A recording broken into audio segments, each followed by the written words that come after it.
वो कौन सा मार्ग? क्या हिंदू जाति जिसने नक्षत्रों को संज्ञा दी, वो हिंदू जाति जिसने सागर की छाती पर पत्थरों को तैराया, इतना गौरव रखने वाली हिंदू जाति, उसका स्वाभिमान धुआं बनकर उड़ेगा?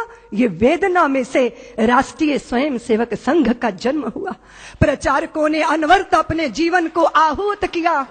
एक प्रश्न पैदा हुआ कि जिस हिंदू ने नभ में जाकर नक्षत्रों को दी है संज्ञा, जिसने हिमगिर का वक्ष चीर भू को दी है पावन गंगा, जिसने सागर की छाती पर पाषाणों को तैराया है, हर वर्तमान की पीड़ा को हर जिसने इतिहास बनाया है, जिसके आर्यों ने घोष किया कृणवंतो विश्वमार्यम का, जिसका गौरव कम कर न सकी रावण की स्वर्णमयी लंका, जिसके यज्ञों का एक हव्य 100 पुत्रों का जनक रहा, जिसके आंगन में भयाक्रांत धनपति बरसाता कनक रहा, जिसके पावन बलिष्ठ तन की रचना तन दे दधीची ने की, राघव ने बन बन भटक भटक जिस तन में प्राण प्रतिष्ठा की, जौहर कुंडों में कूद कूद सतियों ने जिसे दिया सत्व, गुरुओं गुरुपुत्रों ने जिसमें चिरबलिदानी भर दिया तत्व, और शाश्वत हिंदू जीवन क्या स्मरणीय मात्र रह जाएगा?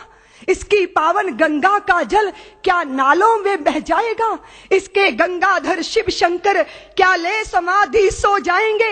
इसके पुष्कर इसके प्रयाग क्या गर्त मात्र हो जाएंगे?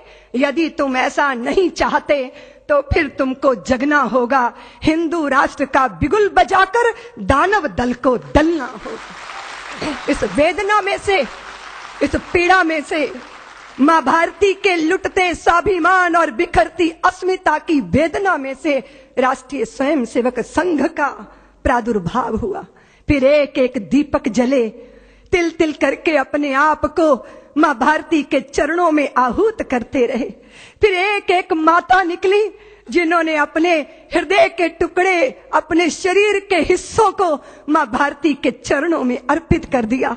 फिर विद्यावती की वह परंपरा जीवंत हुई जहां भगत सिंहों को जन्म देने वाले, और फिर उसके बाद भगत सिंहों को फांसी के फंदों पर झूलते देखकर आंखों से आंसू बरसाने वाली माताओं की आंखों के आंसू देखकर लोगों ने संदेह व्यक्त किया।